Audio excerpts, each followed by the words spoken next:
Oke, Bang Iman ini sebagai konsultan finance, insurance di dunia insurance. Financial consultant. Mitos atau fakta bahwa tidak semua umur itu bisa masuk di kategori ACC di dalam dunia asuransi? Ada fakta. Fakta karena kalau di dunia insurance itu kategorinya memang berpatok pada umur.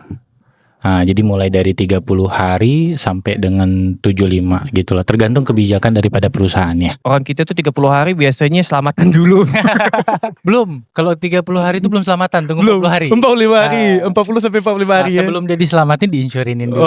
Oke. Ngeproteksi diri di asuransi harus di usia 30 hari dulu berarti. Minimal 30. Maksimal. Tergantung kebijakan daripada perusahaannya. Tapi kalau secara generalnya? Generalnya tuh rata-rata paling tinggi insurance biasanya kasih itu 75 tahun. 75 tahun. Tapi ada catatan khusus gak? Nggak ada catatan khusus sih. Asal hidup aja, jangan mayat. 75 tahun mayat, bayangin kok. Oke. Dia pakai pocong tanda tangan. Fakta atau mitos bahwa orang yang sudah mendapatkan banyak sekali sakit seperti komplikasi bisa atau tidak masuk asuransi? Balik ke agentnya yang profesional apa enggak sebenarnya. Tapi kalau secara general sebenarnya memang nggak bisa. Nah, tugasnya daripada agent profesional itu adalah menginput data sesuai real life-nya. Apakah dia ada catatan medis apa enggak gitu kan. Ataukah memang dia pernah punya penyakit bawaan apa enggak. Itu harus terlampir di dalam suatu kontrak. Oke, kalau kayak gitu tuh kita bahas dari paling awalnya Dasar. Paling dasarnya. Maha nih. Ya.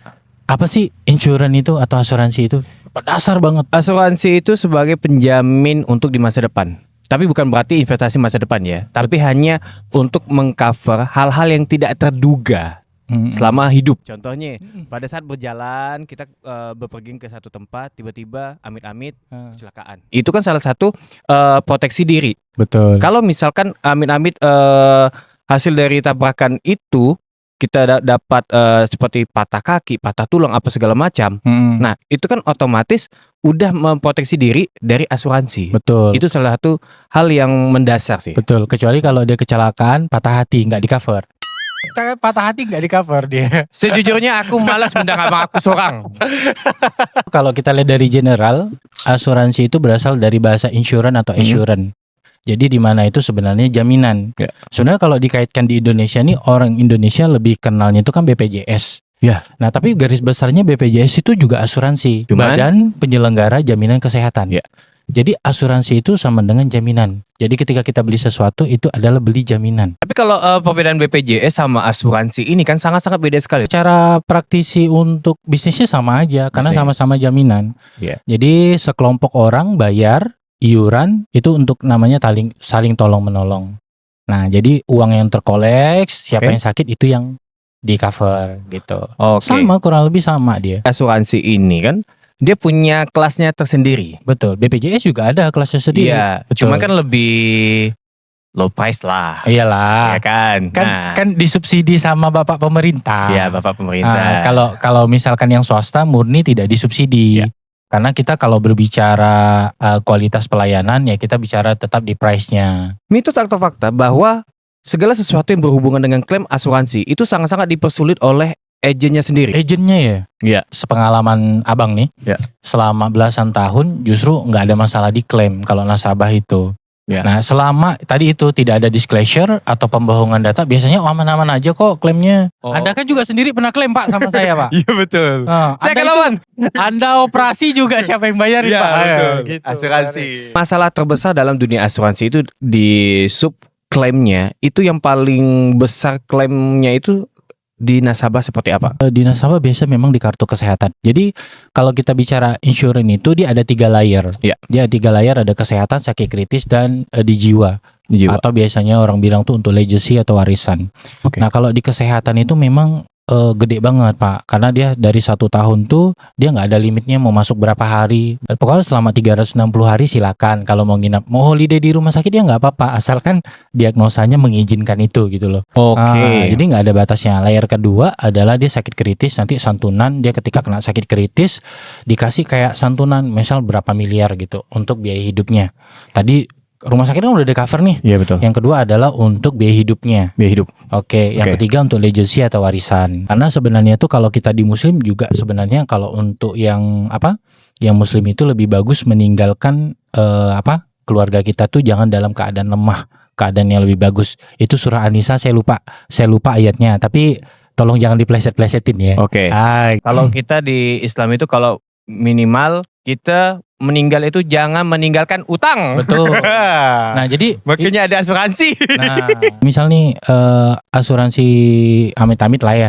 Kalau dia punya warisan 1M, dilihat hutangnya berapa. Jangan sampai hutang itu dilimpahkan ke anak istri. Nah, dengan adanya itu mungkin bisa untuk membayarnya gitu loh. Itu yang dimaksudkan. Bukan berarti ketika kita masuk asuransi doain mati Pak, kita masuk asuransi, nggak masuk asuransi Pak, mati Pak. Iya betul. Karena ada lagunya orang kaya mati, orang miskin mati. Orang cabul juga mati. Banyak orang yang punya pengalaman tersendiri merasa asuransi itu bodong. Asuransi itu dia udah tidak percaya karena dia pernah pakai asuransi tapi akhirnya klaimnya ditolak. Habis itu uangnya hilang. Hasil apa yang udah ia timbun selama beberapa tahun lenyap. Nah itu gimana kalau dari sudut pandang Bang Iman? Ditimbun ya Pak ya. Kalau dia timbun itu Pak berarti dia pengepul Pak. Pengepul ya. Nah, sebenarnya tuh kalau itu tadi balik, apakah nasabahnya ada disclosure apa enggak, pembohongan data. Nah terus kalau di insurance itu Pak ada namanya grace periode atau masa tunggu. Iya. Nah contoh ada beberapa penyakit tertentu tuh harus diklaim minimal mesti setahun. Kalau dia misalkan sakitnya belum 1 tahun, grace periodenya belum lewat, memang nggak bisa klaim. Dan itu udah tertera di polis. Maksudnya tuh rata-rata ya, karena ke orang kita itu kurang hobi baca. Ya.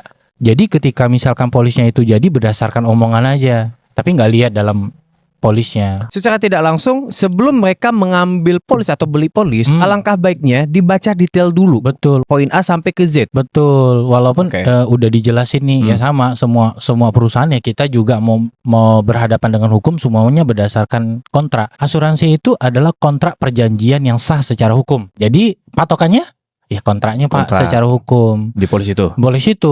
Misal udah jadi nih keterima polisnya nggak sesuai ya udah batalin. Namanya ada grace period, namanya free look. Nasabah bebas tuh ngelihat polisnya. Oh ini nggak sesuai dengan yang dijelaskan agentnya, batalin aja, uangnya dikembaliin. Sesederhana itu sebenarnya.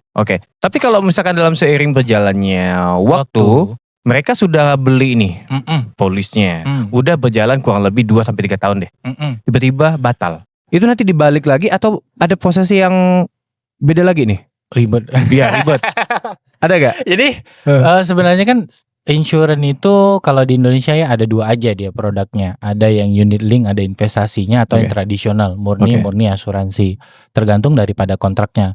Yang jelas asuransi itu Pak beli bukan tabung. Beli bukan tabung. Jadi ketika misalkan dia pakai unit linknya, nilai tunai yang berapa terbentuk ya itu dapatnya. Tapi saya garansi itu pasti dia nggak akan sesuai dengan apa yang dia setorkan. Nah, karena tadi dia membeli manfaat. Tapi di refund 100% atau ada potongan lagi? Kalau unit link ya kita bicara unit. Nilai investasinya yang terbentuk pada saat itu nggak ada potongan. Tidak ada potongan. Karena nilai investasi yang terbentuk pada saat itu. Berarti 100% refund.